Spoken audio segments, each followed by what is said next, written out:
ijoro njya kubona mbona ku mupaka w'Ubugande harimo kwinjira abantu b'abagabo benshi ariko bari bambaye imyenda ya gisirikare. Ibi ntago ari urwenya, uko mbikoza niko Imana yambwiye ngo mbikorere imbere yanyu. Ubundi byari kumfasha, hari yindi ntebe nakeneye ariko nago nabashije kuyibona. Nkimara kwambara iyi karuvati n'iyi shati, ubu hari abantu benshi bagize byinshi batekereza cyangwa se bagize byinshi bibaza. Barimo kuvuga ikindi kirimi ntari gusobanukirwa icyo ari cyo, ariko mu guhindukira mbitegereje nsanga pe bari bambaye imyenda ya gisirikare ariko binereye. Ni message yiyerekwa Imana yanyeretse ariko imbuza kurivuga, irambwira ngo igihe cyaryo nikigera izampa uburenganzira. Rero yampaye uburenganzira kugira ngo nze ndivuge. Solange TVT. Ibihe byiza nshuti bakunzi ba Solange TVT, tubifurije kugubwa neza cyane aho muri hirya no hino muri iki gihugu cy'u Rwanda ndetse no mu bihugu by'amahanga hirya aho ngaho muri diaspora iwanyu. Turabasuje cyane. Cya kabiri tubasabiye umugisha mwinshi cyane mwebwe mutugaragariza imva mutima zanyu, mudukurikirana, mudusangiza ibitekerezo, mutwereka mu by'ukuri uko mudufata, by'umwihariko abatubwira ko mudukunda, natwe tumaze kubakunda. Reka tubasabire umugisha rero. Ndagira ngo nihute nakire Sister Solange, mumaze kumenyerana, mukunda muri benshi, adusuhuze, narangiza mu by'ukuri tuganire cyangwa se tumwakire hatugezeho amakuru Imana imuduhayeho. Uraho neza cyane Sister? Muraho neza. Gira amahoro y'Imana. Mu by'ukuri twari tugukumbuye, hari abantu bari batangiye kunyandikira batari ko uwo mwana wacu mu by'ukuri hari hehe ko tutarimo tumubona umukobwa wacu. Harabona nabwiye ngo ejo muzamubona. None rero ngize ngo mbakumurikire, basuhuze n'ijambo rikurimo wenda ryo kubasabira umugisha urivuge, hanyuma dusenge nkwakire tuzamuke mu izina rya Yesu. Karibu. Murakoze. Cyambere ndabasuhuje mu izina rya Yesu. Nanjye nari mbakumbuye, ariko kuko nticara hano imbere ya kamera ari njye uhiyicaje, bisaba ko hari impamvu ibasha gutuma mbasha kwicara hano, niyo mpamvu ntahaboneka buri munsi. Ariko kuko Imana yongeye gushima ko nongera kuhaboneka, ntangiye mbasuhuza mu izina rya Yesu. Hanyuma Imana, Umwana n'Umwuka Wera babampoberere. Amen. Reka dusenge Imana hanyuma tukwakire tudatinze, dukoresha igihe rwose Imana iri buduhe kugira ngo tugire n'igihe tuza kugeza ubu butumwa kuba bugenewe. Urakoze cyane Data wa twese mwiza, turagushimiye mu bumana bwawe, tukweretse umwana wawe, twebwe turi kuri iyi kamera na mugenzi wacu turi kumwe hano hirya ya kamera. Reka iki kirere mwami ukitugabize, amaraso ya Yesu Kristo atugaragareho, twe kubonekwaho umugayo byadutera gucirwa urubanza nk'abandi nk'izindi nkozi z'ibibi zose, ahubwo ubugingo bwacu butokorwe kandi bwezwe bwereshejwe akanwa kava, ijambo riva mu kanwa kawe. Urakoze cyane, duhamagaye amaraso yawe kugira ngo mwami atumenekeho, adusesekareho, ubwacu tutagaragara nk'abaciriwe urubanza, ahubwo tugaragare nk'abababariwe rwose kandi berejwe gukora uyu murimo mu gihe gikwiriye n'ikidakwiriye. Urakoze mwami Yesu, kora ku kanwa ka mushiki wacu Solange, ye kuvuga ibye ahubwo avuga ibyawe, ni mu izina rya Kristo Yesu. Amen. Amen. Sister ndakwakiriye mu izina rya Yesu Kristo Nazareti. Amen. Murakoze. Imana ibahe umugisha kubwo kunyakira. Kandi nanashimira abantu bakomeje kudukurikirana kuri Solange TVT. Hari abantu bambajije ngo kubera iki izina ryanditswe ngo hakongerwaho ta. Rero nagira ngo mbasobanurire, ntabwo ari ryo zina ryanjye, ahubwo kubera ko hariho ayandi macano cyangwa ayandi masheni yitiriwe izina Solange, itatwongeyeho n'ibitandukanya n'ayandi macano cyangwa se n'ayandi masheni kugira ngo bibashe gutandukana. Rero niyo mpamvu iriya ta yindi yongeweho inyuma, ntabwo ari ikindi twari tugamije, kuko hari abantu babimbajije. Ubwo nizere ko mbasobanuriye kandi mbashubije. Twongereho ko iriya ta ari iya Tuyizere, kuko abantu barabizi ko witwa Tuyizere. Yego. Yego. Karibu rero. Yego murakoze, ngarutse hano imbere ya kamera nshima Imana ko yandinze mu minsi yose itambutse, mu mezi yose atambutse, nkaba ngeze iyi saha nkihumeka umwuka w'abazima. Ntago ari ku bwanjye, si kubwo gutungana cyane, ahubwo ni kubw'ubuntu bw'Imana, ni kubw'imbabazi zayo no kubw'urukundo rwayo. Kubw'ibyo ngibyo ndi hano bwa message cyangwa kubw'ubutumwa nongeye kuzanira abantu muri rusange, abo dufatikanyije gusenga hirya no hino, dukomeza kwinginga duca bugufi twegera Imana kugira ngo ibashe kutugirira neza. Ngarukanye ubutumwa, ni ubutumwa maranye iminsi, narabuhawe ariko Imana irambwira ngo si cyo gihe cyo kubuvuga, irambwira ngo igihe cyo kubuvuga nikigera izakimenyesha. Rero ubutumwa ngiye gutanga ntago ari ubwo nahawe uyu munsi, ahubwo nari mbusanganywe, nari ndindiriye ko hari igihe cyabwo cyo kubutambutsa kigera. Ubwo rero kubw'ibyo ariyo mpamvu mumbona hano, nibwo nje gutambutsa cyangwa se nibwo nje kuvuga, kugira ngo abanteze amatwi, abadukurikirana kandi abo dufatikanyije urugendo, twese dukomeze kubana amaso, dukomeze gushyigikirana kugira ngo Imana ize iturwanirire. Rero message mfite, ubutumwa mfite nje kuvuga, ni message yiyerekwa Imana yanyeretse ariko imbuza kurivuga, irambwira ngo igihe cyaryo nikigera izampa uburenganzira. Rero yampaye uburenganzira kugira ngo nze ndivuge, kubera ko ari cyo gihe cyo kugira ngo abantu babashe kuyumva, abo bireba babashe kubyumva, kuko ntago nge nabona uko mbageraho, sinanabazi bamwe na bamwe, ariko basi iyo tubivuze turi hano hari abo bibasha kugeraho bakabyumva, kandi nzi ko bitanga umusaruro. Bitanga umusaruro kuri bamwe twebwe dusenga, no ku bandi bafite iyindi mirimo bashinzwe gukora, nzi ko hari icyo bitanga pe. Rero nari ndyamye mw'ijoro, njya kubona mbona ku mupaka w'Ubugande harimo kwinjira abantu b'abagabo benshi, ariko bari bambaye imyenda ya gisirikare. Iyo myenda ya gisirikare bari bambaye, barinjiye binjira mu gihugu hano iwacu. Bamaze kuhagera, njyewe ndi mwiyerekwa, nabonye nanjye ndimo kugenda mpura nabo baza. Hanyuma mbagezeho ndabareba cyane, ndabitegereza, ariko nkumva barimo kuvuga ikindi kirimi ntari gusobanukirwa icyo ari cyo. Ariko mu guhindukira mbitegereje, nsanga pe bari bambaye imyenda ya gisirikare ariko binereye mu myenda yabo. Umva sinzi ukuntu nabibabwira, muri make yabo bari bambaye imyenda ariko binereye isiza amabyi. Hanyuma muri uko kwinjira rero mbabonesha amaso gutyo, narababonye mbona no ku nkweto zabo, mbona barushye, mbona bananiwe, ariko mbona bamaze kwinjira bahageze. Hanyuma nta kintu nabashije kuvuga cyangwa se nabashije kuvugana nabo ndi muri iryo yerekwa, kubera ko ari iby'Imana yari irimo inyereka.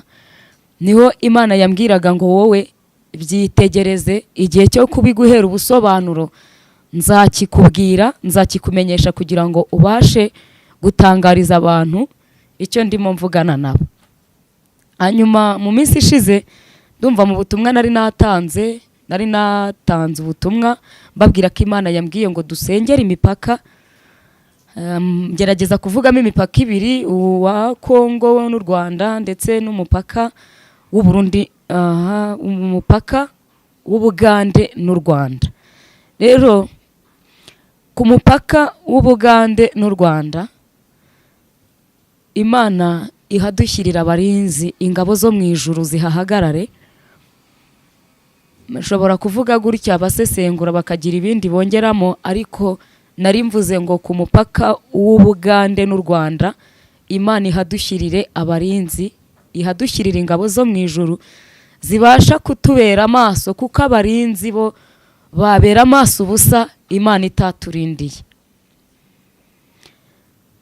Nago ndi bwinjire muri iyi message cyane, icyakora hari ikintu gito ngiye gukora kugira ngo abantu bumve icyo Imana irimo kuvuga, kuko abantu ngiye kuvugana nabo bariyumva cyangwa se baraza kwimenya, kubera yuko ni abantu Imana yantumyeho, yari yarahaye amasezerano. Hanyuma ayo masezerano Imana yambwiye ngo mu masezerano yose ibyo yabahaye cyangwa ibyo yavuganye nabo, ayo masezerano yose nta na rimwe risigaye, uko yayabahaye yose yamaze gusohora. Muri uko gusohora kwayo Imana yampaye urugero rero rw'icyo abantu bahindukiye barakora. Iby'Imana yababwiye yo yarabikoze, ariko ibyo yabasabye gukora bo ntago babikoze, ahubwo bateye Imana umugongo, barayimura, bimika ibigirwamana, bimika abantu, bimika ibidafite umumaro. Imana bayikura mu mwanya yagakwiriye kubamo. Hanyuma abari kundeba mwese munkurikirane, murabona ko uko nambaye ishati isanzwe nyine y'abamama. Hanyuma ni ziriya shati mfatira gutya. Iyi shati ngiye kwambara yindi ntabwo ari ishati tumenyereweho twebwe abamama, ariko ifite icyo ishatse kuvuga mu butumwa ndimo gutanga cyangwa se muri message y'icyo ndimo kuvuga. Hari icyo Imana ishaka kuvugana n'abantu. Hanyuma iyi shati nambaye ntabwo ari iy'abagore, ni iya kigabo, ariko hari impamvu yayo nyambaye. Ntabwo nyambaye kubera ko nsanzwe nyambara hatagira abavuga ko nabaye uwundi, ni kubw'impamvu y'ubutumwa ngiye gutanga.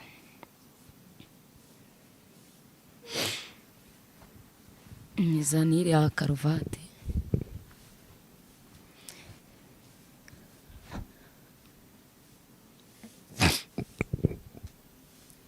Hanyuma maze kwambara iyi shati nk'uko mubibonye imbere yanjye, murabona ko mfite karuvati, mwese murayizi, nta muntu utayisobanukiwe. Maze kwambara iyi shati nambaye nayo ndayambara, ariko nubwo ntazi uko bazambara ndagerageza.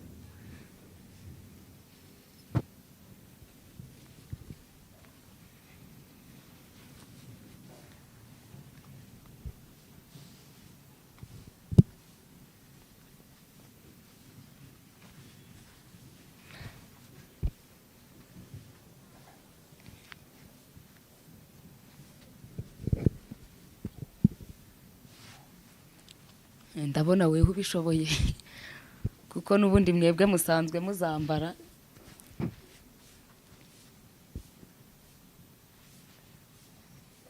Yego, nizere ko bimeze neza. Hanyuma nambaye ishati, maze kuyambara kizeho karuvati. Hanyuma mbwira abankurikirana ko ntari gukina komedi, nta nubwo naje kugira ngo museke cyangwa se murebe ngo bibanezeze, kuko ntago ngiye, ibi ntago ari urwenya. Uko mbikoza niko Imana yambwiye ngo mbikorere imbere yanyu. Ubundi byari kumfasha, hari yindi ntebe nakeneye ariko ntago nabashije kuyibona, nakoresheje iyisanzwe kubera ko ntabashije kuyibona, ntago nyifite. Urabona ziriya ntebe abantu bo muri office bakunda kwicaramo ziba zikaraga nyine bihindukiza. Iriya ntebe niyo nari kuba nicayeho, ariko nayibuze, ntago nayibonye kubera ko kuyibona ntago byari kunyorohera. Ariko uku nicaye bafate kariyo ari nkayo nicayemo. Hanyuma nkimara kwambara iyi karuvati n'iyi shati, ubu hari abantu benshi bagize byinshi batekereza cyangwa se bagize byinshi bibaza. Imana yambwiye ngo uku nambaye iyi shati n'uku nambaye iyi karuvati, Imana yambwiye ngo mbabwire ngo hari abantu bicaye mu myanya, baricara mu ntebe, bagereka akaguru ku kandi, birwa batunganya karuvati bazigira neza, ngo amagambo bakoresha baravuga ngo twebwe ntacyo tuzaba, turakomeye, twebwe aho tugeze aha nitwe tuhigejeje, twebwe aho tugeze aha ngaha tuhageze kubera imbaraga zacu, aho tugeze ahangaha tuhageze kubera ubwenge bwacu, aho tugeze ahangaha tuhageze kubera yuko twabaye abahanga. Hanyuma Imana irambwira ngo bicara batunganya karuvati gutya, bigira neza, bihindukiza mu ntebe, ngo bakirata ubwenge n'ubuhanga n'ubushobozi bw'ibyo bagezeho. Ariko Imana yo mu ijuru yambwiye ngo nze mbabwire ngo izo karuvati mwashyizemo mukirwa muzitunganya mudashaka guha Imana icyubahiro, mudashaka kugarura agaciro k'Imana mu mitima yanyu, ngo mudashaka kwibuka aho Imana yabavanye n'aho ibagejeje, ngo mukirwa mwirata ubwenge bwanyu ndetse n'ubushobozi bwanyu n'aho mugeze kandi ari ihabagejeje, ngo mukaba mwarayimuye mukimika ibigirwamana, mukimika abantu. Imana yambwiye ngo abo mwimitse cyangwa se abo muhanze amaso, Imana yambwiye ngo bagiye kubahindukirira bakanurire, babarebe ibigiye kubabaho. Imana yambwiye ngo ninze mbabwire ngo kubera yuko ibyo yagombaga gukora ye yarabikoze mu masezerano y'ibyo yababwiye, nta na kimwe gisigaye. Imana yambwiye ngo musubire inyuma, mwongere mwisake, mwongere mwirebe, ngo nimusanga mu byo Imana yababwiye kubakorera hari na kimwe gisigaye mu isezerano yabasezeranyije, ngo muyishinze urubanza. Ariko yambwiye ngo nta rubanza mugifitanye nayo, kubera yuko ngibyo yababwiye yarabikoze, ibyo yabasezeranyije yabibagejejeho. Yambwiye ngo rero kuko ibyo yabasezeranyije nta na kimwe gisigaye, yamaze kubibagezaho. Yambwiye ngo ninze mbabwire ngo yije kubishyuza icyo mwayikoreye cyangwa se icyo mwayimariye. Imana yambwiye ngo dore icyo mwayikoreye ni ugutunganya amakaruvati, ubwenge bwanyu mukabushyira hejuru, ubushobozi n'imbaraga zanyu mukabishyira hejuru, Imana mukayikura mu mirimo yanyu, mukayikura mu bikorwa byanyu, mukayishyira inyuma. Hanyuma rero Imana yambwiye ngo nze mbabwire, Imana yantumye ngo nze mbabwire ngo amahanga mwahanze amaso, ayiwe Yesu Kristo, ngo amahanga mwahanze amaso Imana ibahaye guhumiriza. Indoro babarebaga irahindutse, bagiye kubareba nabi. Imana yambwiye ngo ibigiye kuba mugiye kwibaza ngo mbese Imana iracyari aha hantu, Imana iracyari kuri ubu butaka, Imana iracyari hano. Imana yambwiye ngo ikigiye gukora, igiye gukora ikintu gituma muhindukira abanyarwanda, gituma muhindukira mugahindukirira Imana, kubera yuko ubu ngubu ngo nta muntu uhindukiriye Imana, mwahindukiriye abantu, mwahindukiriye umuntu. Ngo ariko igihe kirageze yuko yo ubwayo iza kwishakira icyubahiro cyayo, niko Imana yambwiye. Yambwiye ngo igihe kirageze ngo ibahindukize kugira ngo yongere kugaragaza icyubahiro cyayo. Hanyuma abankurikiranye n'abanteze amatwi n'abatuwe mu nyumva, nagira ngo mbabwire ngo igihe cyo gusenga ni iki. Ntago nzasiba kubabwira yuko igihe cyo gusenga ari iki, mu gihe njye nkibona ko ibyo gusengera bigihari. Hari igihe wewe ubona ko byarangiye cyangwa byashize, ariko ibyo gusengera bigize gute, biracyahari. Ntago ndi bwinjire muri iyi message cyane ngo gusobanura cyangwa ngo gutanga ubusobanuro. Ab'Imana ivugana nabo barimo kumva, ab'Imana ibwira barimo kumva. Si ubwa mbere ibabwira, si ubwa mbere ibatumaho, ariko yambwiye ngo noneho nze mvuge ngo noneho irarambiwe. Irarambiwe ubwibone mufite, irarambiwe agasuzuguro ngo kwirwa mutunganya za karuvati neza, mwihindukiza mu ntebe mureba haruguru no hepfo, mwicara uko mwishakiye, mwirata imbaraga zanyu. Ngo Imana yo mu ijuru iraje, ikiyizanye nuko ije kugira ngo ibahindukize, kugira ngo mwongere kuyihanga amaso, kugira ngo mwongere kuyihanga amaso. Imana ije guhindukiza abantu, Imana ije kwishakira icyubahiro cyayo, kubera ko abantu bo barakiyambuye, barakiyimye. Yambwiye rero ngo yo yiyiziye kukishakira. Kandi ikindi irambwira ngo nze mbabwire ngo ije kongera kubibutsa yuko ibyo yavuganye namwe yo yabisohoje. Hanyuma ije kubabaza ngo uruhare rwanyu mwebwe ruri hehe, ko mwayiteye umugongo mukayihunga, mu byo mukora byose mugakuramo Imana, mu byo muvuga byose mugakuramo Imana, mukiringira amaboko y'abantu, mukiringira imbaraga z'abantu. Imana yambwiye ngo izo zirarangiye. Imbaraga z'abantu zirarangiye, amaboko y'abantu ararangiye. Aho mwari mwishingikirije hose habakuyeho amaboko. Ubu ngubu Imana yambwiye ngo ubu nimwe nayo musigaranye mu kibuga, nimwe nayo musigaranye nayo. Rero abankurikiranye, abanyumvishe, Imana ibampera umugisha. Icyo Imana ikeneye nuko dusenga kandi icyubahiro cyayo kikagaruka mu mitima yacu, tukongera kwibuka aho Imana yadukuye, tukongera kwibuka ineza yayo, kubera ko nidusenga twibuka ineza y'Imana iraza kubana natwe. Hanyuma mbwira abari gusenga ngo ntimurambirwe, kubera ko amasengesho dusenga Imana irimo kuyabona. Amasengesho ari gusengerwa hirya no hino Imana irimo kuyumva.